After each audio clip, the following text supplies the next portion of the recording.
Thank you. Thank you very much. It is a zoo around here, and hopefully you'll find out why and you'll find it useful as well. Now, I don't know about you, but A, this is going to be something completely different, in a good way, I hope. But whenever I see those words, I always, A, want to say them in a silly voice, and B, there are various things that come after it. Now, I'm not going to promise you a man with 3 buttocks, because if I did, I'd be over-promising. However, can I just ask, seriously, who in this room speaks Python? Can I have a show of hands? A few. Who doesn't know what I mean by that? Not the programming language. Okay, yeah. So who in this room knows what I mean by that but doesn't speak Python? Yeah. And why did none of you put your hands up at all? Any particular reason? Okay. Well, that's not Python, that's the 2 Ronnies, but you're on the right lines. Some of you, those of you who speak Python, will know what I mean when I say that quite often, surprisingly in business as well as in life, you're sitting in a meeting, somebody says something, and you think of something funny to say that's based on, in my case, it's Python normally. Monty Python, for those of you who didn't know what I was talking about. And this is me actually at the last night of Monty Python Live at the O2. One of the best nights of my life, let me tell you. But anyway, somebody says something and you think, oh, that reminds me, and you say it. So, for example, I was in a museum meeting in, in Manchester, and we were talking about the fact that the Chinese Cultural Institute of Manchester was changing its name to the Manchester Chinese Cultural Institute. And somebody said, the Popular People's Judean Front. To which, of course, I said, splitters! So you see, there's a whole language there, and there's a whole section of people in this room, and it's interesting, isn't it? They're all sitting there, and you guys are all sitting over there. That's interesting too, isn't it? You're the rebels. Anyway, that a lot of people don't speak. So what am I talking about? Well, this is who I am. I help organizations create better experiences to unlock team and business potential. Now, I thought that explained exactly who I am and what I do, and then I had a very chastening experience in Kent at a certain peer-to-peer mentoring group, which shall be nameless, about a week ago, when I was asked what I did, and I said this, and no one at least admitted, but nobody seemed to understand what I did. And I thought, well, I don't understand this. I help businesses to improve their customer experience because it makes their teams more engaged, it makes them give better service, it makes them deliver better sales, and ultimately a better return on investment. Surely that's obvious. But nobody got it, and I got a really hard time. I hope I've explained it to you anyway. And what's interesting, this is not actually Canterbury, in case anyone thought it was. You can tell by the bin, shiny metal bins. This is Oxford, very distinctive metal bins in Oxford, surrounded by groups of foreign students. And very much like Canterbury, Oxford's full of large numbers of foreign students, but also it has a very high multicultural population generally, not just students. So what you find is that people all over town, not just clustered around bins, but in quadrangles, in coffee shops and bars, there are people having conversations. And very often they're having conversations in English, but they're obviously not from England. And so what I deduce, because obviously this is the city of Inspector Morse, is that these are people of different nationalities using English as a common language. Now, that made me think about the fact that we might use a common language, but do we always understand what the other person is saying? So, for example, what would you think might be missed between 2 non-English people of different nationalities having a conversation in English? What might they miss? Any ideas? Humour. Yeah, jokes, humour, sarcasm, exactly, colloquialisms and so on. Or, just cultural differences, differences of experience. So we may speak the same language, but we may not always understand what the other person is saying. How many, by a show of hands, have had the experience of speaking to somebody, giving clear instructions or having a clear agreement, and then finding that the other person went off and did something completely different? How many of you recognise that? Yeah, most of you. So, on my journey to try and learn the secrets of better communication, I've learnt there are 2 rules for success. I saw this on a hoarding. Here they are. The first one is never reveal everything you know.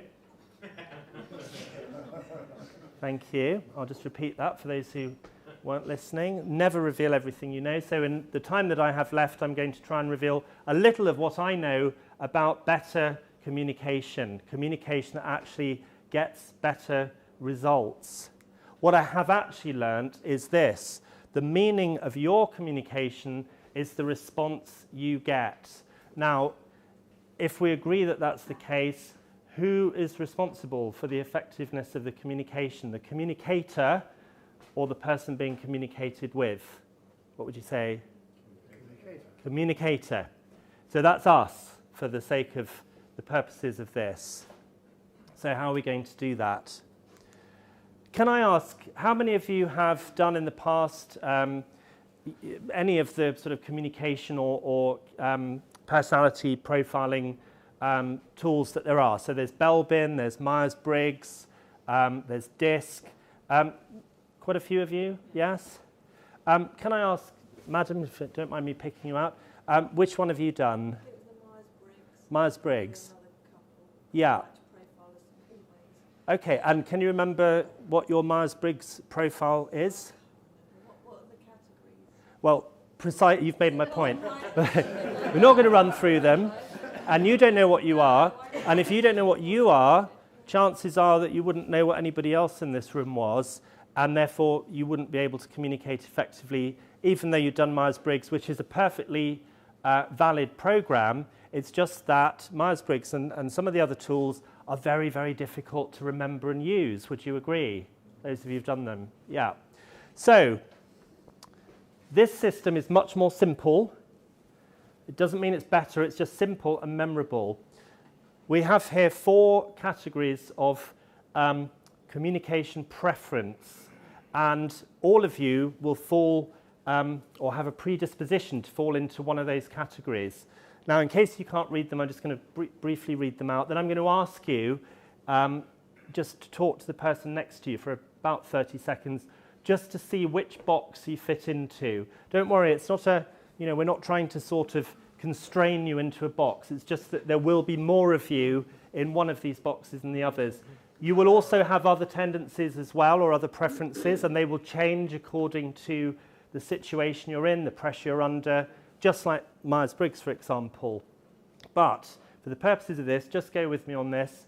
Just identify which box you fit into. So, top left, are you sociable, dynamic, demonstrative, enthusiastic, and persuasive? Top right, are you competitive, demanding, determined, strong-willed, and purposeful? Bottom right, are you cautious, precise, deliberate, questioning, and formal? Or bottom left, are you caring, encouraging, sharing, patient, and relaxed? Now, there is no good or bad, there is no right or wrong, but you will fit into one of these.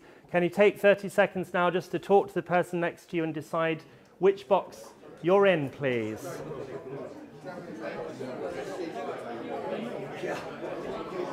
Back in the room, please. Show of hands, top left. Okay, thank you. Can you fall between 2? Yes, you can, but just choose the one that is more you than any of the others. Okay, top right, please. And because we only got 20 minutes, so, Thank you. Bottom left, please. No, you're not. You're bottom right. Okay, bit of a debate going on. Hopefully you know yourself, which you are, but... And then bottom right. Who's bottom right? And anyone didn't put their hands up at all? Well, you're probably bottom right as well. In fact, I've spoken to you. I know you are. The only thing I'll say publicly about you is, like me, you're an increasingly optimistic Spurs fan. Is that right? I am. Yeah, jolly good. So there's always the language of football if this doesn't work out.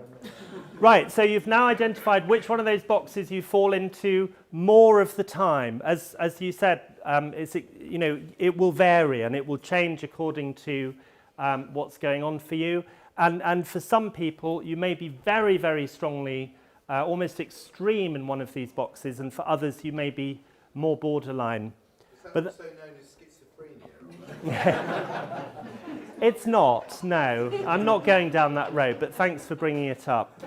Right, so what we're going to do now is, just for the purposes of helping you, and helping you to remember and helping you to use this, we're going to put labels on these boxes. They are based on animals in the zoo. And you're not allowed to change your mind when you see which animal you are, okay? So here we go. Oops. Okay, well, the moment of drama.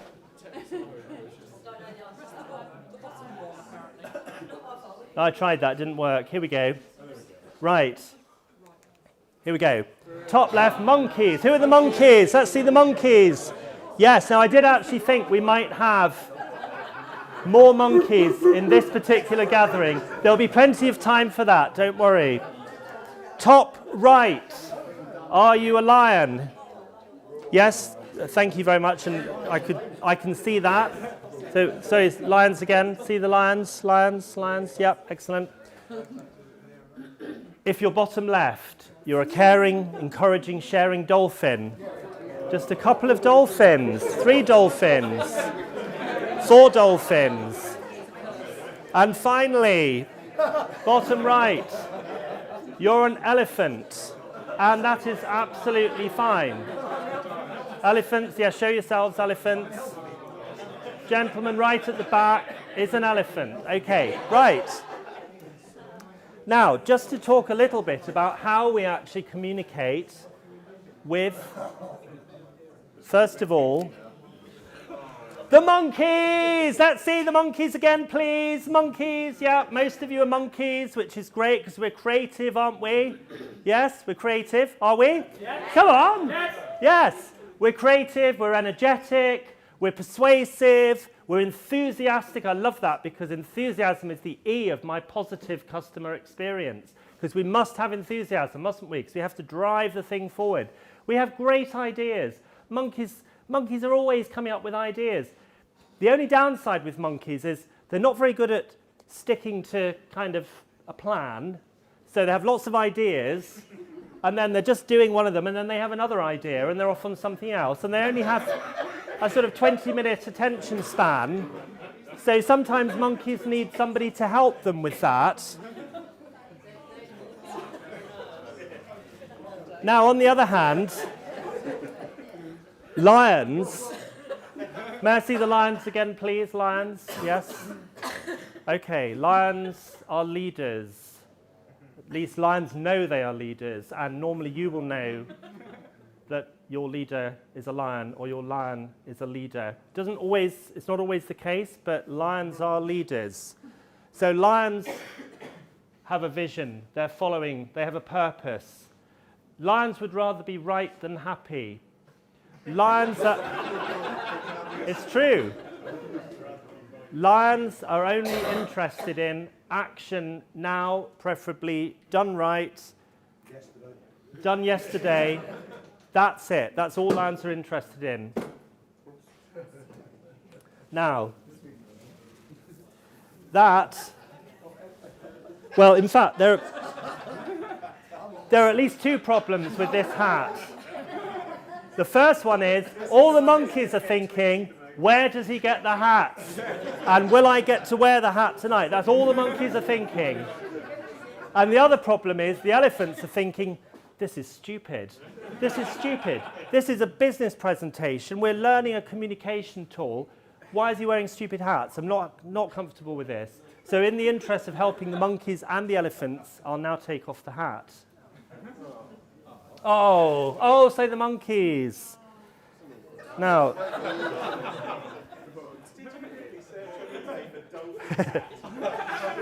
this is, well, this is actually barely a hat, I'm sure you'd agree, but let that be, that's not the point of this evening's discussion. Now, who were the dolphins again, please? Dolphins? Yeah. Oh, no, that's really interesting. There's now more dolphins. That's really interesting because now you're thinking, oh, the hat. He's standing up there and he's wearing hats, and it's all lovely, and we're having a nice time, and it's great. Dolphins are the sort of emotionally intelligent core of your team. Dolphins are the ones that really get what's going on. And if you really want to make sure that your project, your enterprise will succeed, so you obviously need your lion to set the course and say we're doing it now, even if we're not ready, we're doing it. You obviously need your monkey to come up with the ideas and the energy and solve the problems, because they're great at solving problems, the monkeys, just if you can keep their attention long enough. And you obviously need the elephants because they make sure, in fact, we've heard this evening, I'm not saying you to, were you elephants, or was one of you an elephant? Neither of you was elephants. Oh, well, there we are. Non-disclosing elephants. Anyway. They were very clear, and we all know that, having accurate management information, having a solid financial and legal and operational and health and safety footing, all those things are really important. In fact, elephants can also be in marketing, because marketeers are very data-driven.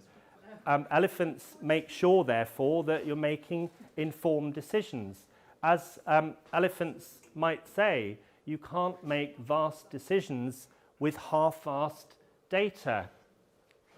Did you see what I did there? Anyone? Yeah. So, but the dolphins are the ones that actually get it. They understand how it's going to work in practice, how it's going to affect the team. Sometimes they might be a little bit too worried about how it's going to affect other team members, but the thing you need to do with a dolphin is give them a hug. Go and sit down with them and make sure they know that you're listening. Now, very quickly, I'm going to tell you what you need to do to actually communicate better all the way around all the animal types, because we've already established there's sort of 45 people here with a preponderance to one of 4 different communication styles, but obviously some overlap and change as well. There's only one speaker. Now, if you're speaking to teams, if you're speaking to clients, customers, partners, suppliers, anyone that you need to influence, even family members, you need to know who you're talking to. And then what you need to be, it's actually quite a letdown. It's not quite as funny as the others. You need to be a zookeeper. This is really important. And I have a 21st century zookeeping hat. It's not very exciting. It's not like Johnny Morris used to wear. No. Those of the Python fans will know who Johnny Morris was. But anyway, the whole point is zookeepers look after the animals in the zoo, don't they? They nurture them, they make sure they have the right food, they have the right conditions to thrive. And if they're not happy, what do you think a monkey would do if he or she wasn't given bananas and nuts? What do you do? He might bite you. He'd certainly go a bit crazy, wouldn't he? He'd be all over the place. He'd be a nightmare, even more than usual. What would a lion do? What would a lion do if he didn't get fresh meat when he was hungry? He'd eat you. He'd kill you, or he'd kill somebody else, just for the hell of it, actually. I had a boss who was a lion, and he used to say, bring me the facts, don't bring me the dripping blood. He literally wasn't interested in how we got the fresh meat. He just wanted the fresh meat. This is happening, this is happening, this is happening, that's not happening, that has happened. That's all he wanted. What would happen if you didn't feed an elephant properly? Yeah, he'd literally go crashing around. You know, if you didn't give your accountant the right financial information, or if you didn't give your health and safety officer, you know, the checklist done on time, or if you didn't give your marketing manager the customer surveys, they would come after you, wouldn't they? And they'd come when you weren't ready, and they'd cause chaos because they want it when they want it. And the same with dolphins. Actually, dolphins slightly different. Anyone know what happens when dolphins are hungry? Dolphins turn a bit nasty. Dolphins turn a bit vicious. And quite often when I talk to clients about their teams, they will tell me, oh, so-and-so is so miserable, she's so negative. She's always complaining, she's always saying this is wrong and that's wrong, and she always says we can't do this and we can't do that. And after I've listened for a while, I'll say, well, I think what you might have there is an unhappy dolphin. because yeah, thanks very much. Because dolphins are affected by the culture. They're affected by the general mood. If other people are moaning and complaining and being negative, dolphins will feel it most of all. So the way to deal with an unhappy dolphin is to put your arms around him or her, literally or metaphorically, depending on the culture of your organisation and legal issues and other things. I am actually an elephant, surprisingly enough. I am actually an elephant who thought I was a monkey for many years. So a point to note is that you can have aspirations to be something that you're not, but that doesn't mean you can't be a monkey. You know, I can stand up and make a fool of myself, as you can tell. But that doesn't mean that you are a monkey, because, you know, to actually get to this point, I've, you know, done many iterations of, you know, what I was going to say and, you know, my branding, which then got sort of kicked into touch and gave me a week of angst. So, you know, you can sort of be slightly self-deceiving, or you can be in a role for a time where you have to be maybe a lion, or where you have to be a bit softer and be more of a dolphin. All of it is good because you need all of it. You can have challenges when you have two lions, you know, near the top of an organisation. You can imagine the repercussions of that. I think you can't have too many dolphins. You certainly need some monkeys, and you've got to have your elephants. But if you have a clear understanding of the animals in your zoo and what they need in terms of nurture, then you genuinely can be a better zookeeper, and you can get the results you need. Now, I think we probably haven't got time to do too much more. About 10 minutes if you want. Okay, well, 5 minutes if that's all right, at the most. Because just to help you a bit more with this, we think about openness and directness, or the opposite, which is guardedness and indirectness when we're thinking about how to identify and communicate with our zoo animals. So, monkeys, obviously monkeys are open and direct. You get, you know, what you see on the tin. You know, a monkey will come to you and say, I've got this great idea, I've got this great idea. The trouble is, they're not getting it, they're not getting it. Well, maybe they are elephants and they've got other things to do, or maybe they're lions. Lions and monkeys can actually drive each other crazy. But if you understand why, you can do something about it, because your job as a zookeeper is to communicate in their language. It's not to expect them to communicate in your language, because remember, the meaning of your communication is the response you get. So, monkeys are open and direct. You'll normally know what's going on with a monkey. Incidentally, if you want to give feedback to a monkey, if it's positive feedback, how would you do it, do you think? Well, yeah, you are giving them a banana, but would you do it publicly? Very publicly. So if you're doing it by email, if that's the culture of your organisation, hopefully you would find an opportunity to put them on a pedestal in front of the team. But even if you're doing it by email, you'd copy it to the world. If you wanted to give more critical feedback to a monkey, what you would do is, you know the old praise sandwich, or there's another version of that. Well, you'd give them something equivalent to it. You'd actually give them, first of all, a banana. So and when? not picking anyone out in particular. Anwen, you are so fantastic. The way you actually interact with the customers is brilliant. Well done, Anwen. Pat on the back. So now you're feeling good? Now, Anwen, I wonder how we can get more sales from those interactions. In other words, your sales are crap. You're talking to them and they're loving it, but you're not selling them anything. Now, Anwen, I've been thinking about this and I'm not quite sure I have the answer, but I'm sure you could work it out. That's the nut. Because monkeys love to play with nuts and find out how to get inside them and solve the problem. So don't criticize the monkey because, it won't do any good. Give the monkey the problem to solve. And then, of course, a parting banana as well, another pat on the back. Well done, you can do this. You're great. Yeah, monkey. So, lions now. Now, sometimes surprises people that lions are direct, but they're also guarded. And the issue with lions, they're quite solitary beings. They're out there. They've got their agenda. They've got their vision. They know where they're going. But they don't necessarily share that. So what you get is just the headlines, just, the action they require in order to fulfill their vision. That's why with a lion, you have to work out as best you can what is their agenda. What are they interested in? I actually had a boss who was a massive lion. I mean, by his own account, he was borderline sociopath. And, he was proud of this. He actually said this. Now, my job was to develop and deliver a whole load of commercial projects for the Science Museum Group, as it happens. And his job was to be the commercial director. He wanted to build, he's gone now, so I can sort of say this. He wanted to build the greatest museum trading company in the world. That's what he said on my second day in the job.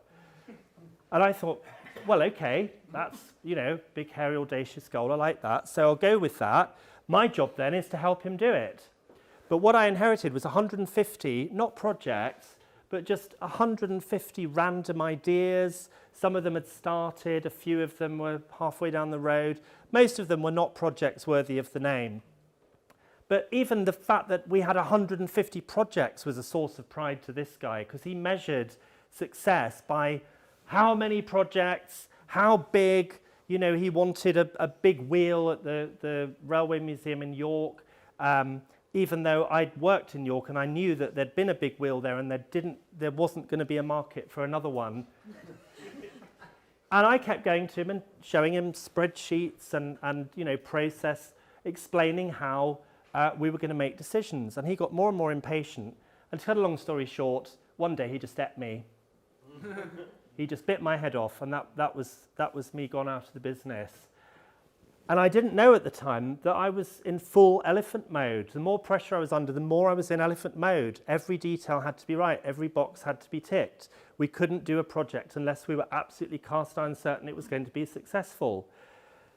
He didn't want to hear any of that. What he wanted to hear was, right, this is going ahead, this is going ahead, this is not going ahead at the moment because we're reviewing it. That'll happen. That's definitely not happening because it's an absolute basket case. We'd be crazy to progress it. And if I'd gone to him with just the fresh meat, I'm absolutely convinced I wouldn't be standing here talking to you now. So you can take that however you wish. There was an uneasy silence. Oh, we don't know what to say. Or how to react. So briefly, dolphins then, open but also indirect. So I've said, they will be open with their emotions, but they won't be forthcoming with them, particularly if they're not very happy. So that's why I always say, if you've got somebody unhappy in the business who seems not engaged and, just kind of dragging the atmosphere down, unless it's, a really unhappy, frustrated monkey, it's probably an unhappy dolphin. But you need to take them on one side and actually find that out. And finally, the elephant, indirect and guarded. The elephant's job is never to come forward with anything that isn't right, that hasn't been fact-checked, that isn't definitely going to be a reliable piece of data, as we've been talking about earlier. So the way you would let's say, argue or take issue with an elephant is obviously privately, having done your homework, presenting a fact-based case. That makes sense. So, in summary, be a zookeeper and get the response you mean. Now, there's more information, the elephants will be pleased to know, in this book. The book is written in all 4 languages, and a point to leave with you is your marketing, is your communication, both internal and external, written in all the languages your customers speak, or just the language you speak? This book has lots of colour for the monkeys.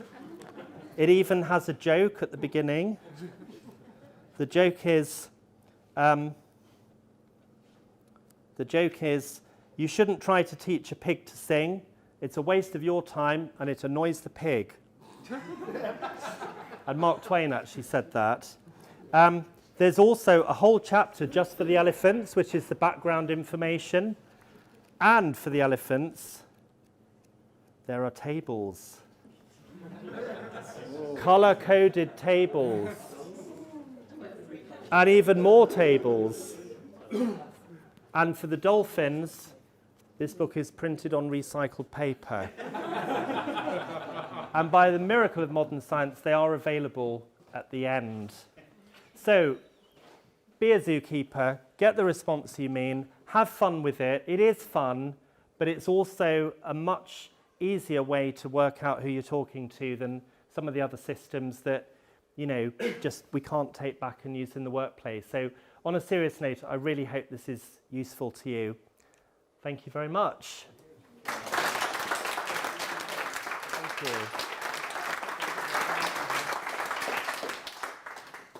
Can I just say, I never wanted to be a monkey. I wanted to be a lumberjack. Brilliant, From brilliant. tree to tree, Brilliant. down the mighty rivers of British Columbia. Has anybody got I'm so glad that we at least know, and the few people over there know what you're talking about. questions? Stunned silence. Yes, you can wear his hat. Do you become different animals when you're in different roles? I believe so. I mean, all the years that I kind of struggled with things like Myers-Briggs. I mean, I've done, Myers-Briggs many times. I've done Belbin a couple of times. And particularly with Myers-Briggs, throughout the course of my career and my life, it seemed to change, as to which predisposition I had. And I do believe that under stress, under pressure, when you just have to take on a particular role, different individuals will take on more of one set of characteristics than normal, and therefore you'll see sometimes almost confusing behaviour to try and work out, which animal style is that person, because actually they seem borderline both. What I say is focus on the behaviour, focus on what they're actually presenting and address that, because at that time that's what you need to deal with. So don't get too fixated on, my boss is a lion, but he seems to be very detail oriented today. But no, I'm still going to treat him as a lion and only give him the fresh meat. If he's presenting as an elephant, deal with that, and then hopefully he'll feel better the next day and he'll be back to wanting the fresh meat. Does that help? Yeah. I wanted to ask, it's okay if you can put yourself in the zookeeper's position. Yes. But I'm really definitely an elephant. Yes. And I would find it almost impossible to talk to a monkey. Really? Well, I find it really okay, so the lady said, as an elephant, she finds it really difficult to talk to a monkey, and can you be or even work with a monkey? And can you be a zookeeper? Well, I suppose the simple answer is it's up to you. If you want to get better results out of relationships, both internally and potentially externally, then it's up to you to try. I found that the more you practice, the better and easier it gets. And for example, my partner and I talk about it a lot because, that's kind of our home life. Don't have to feel too sorry for me, but She is a lion, you see, and I'm an elephant. And I never realised when I came home from work and she said, "How was your day?" And half an hour later, I was still telling her about the morning. And she was on Facebook, that she wasn't just being rude, she literally didn't want that amount of information. She just wanted the headlines. And then I got frustrated because when I asked her how her day was, she said, "Yeah, I had a meeting with so-and-so, met so-and-so for lunch, and then I did this afternoon, that's it." And I was like, "Well, don't you care enough to tell me more than that?" So, joking aside, I wouldn't say, it's kind of transformed our relationship, but it makes it easier for us to understand, why and how we communicate the way that we do. And, I wouldn't say any particular animal should have any more difficulty than any other adapting and being a zookeeper. It's just really giving it a go and just practicing, play with it. Because I really think, if you can communicate better with all the people that you meet, you're just going to have a better time at work, you're going to get better results. Do you not, sorry to interrupt, oh, my monkey, so shut up. Do you not think, though, that part of this is basically, if you feel like that, you need to work with an intelligent monkey? And what I mean by that is someone that recognises that it takes all types to make a world, so that actually a monkey could work very well with you as long as you do the number crunching and I do the blue sky thinking kind of thing. A dolphin would help them to interact better. Yeah. I think the biggest the biggest learning for me on my kind of communication journey was actually before I learned about zookeeping. I learned about NLP, neuro-linguistic programming. Now, I'm not sort of wanting to advocate, whether that is or isn't a valid science or any type of science, but what I did learn, and I think this is absolutely true, is that everyone has their own map of the world. No two people see things in the same way. So your reality is your reality, it's not the same as my reality. And I think when you realise that, everything changes, because no longer is it their fault or their failure to communicate. It's actually about recognising that we need to find some common ground. And that's whether you use animals or whether you use NLP, whether you use Myers-Briggs or don't use any of them. Just work out what the other person needs. If possible, have an open conversation about it. You and I, we need to work together. Can we find ways to work together better? What do you want out of our working relationship? I'll tell you what I want. Let's see if we can find a way to do that together. Question for Paul. How much character type helps communicate with other people? Because you're putting people in their boxes saying you are that sort of person. Now you could be reading them completely wrong. You might think that they're a monkey when they're not. Okay, so the question was, are we putting people in boxes when we could be wrong, so we could be characterizing somebody as a particular animal when they're not? As I said earlier, this is just a way to make it easier to work out what other people's reality and other people's communication styles are. For example, I would advocate that if you wanted to use this approach in your business, you get everybody using it, because that way you can have fun with it and you're not putting labels on people. Everyone's singing off the same hymn sheet. The whole point is it becomes a common language. So, you get everyone to read the book, or you could hire me to run a workshop. But the point is, you would be saying, right, just for the purposes of helping our communication, we're just going to have a fun way to think about how each of us likes not just to communicate, but to be communicated with. If you wanted, don't even use the animals. It depends on your culture. But from my experience, and this program's been now delivered in most countries in the world and to probably thousands of people, most people just find it helpful. But I certainly agree, this is not about amateur psychiatry. It's not about putting labels on people. Everyone needs to buy into it, or it's not, it's not going to work. Even if it's just something you as a leader have in your sort of leader's toolbox, that I can see what's going on here, even if I'm not going to necessarily share it. But of course, that would be the lions who would do that. Martin. I went to another very interesting presentation recently, which was all about parent, adult, child. All right. Transactional analysis. How does that relate to animal types or psychometric testing, or where does that fit with what you were talking about today? Honestly, I haven't a clue.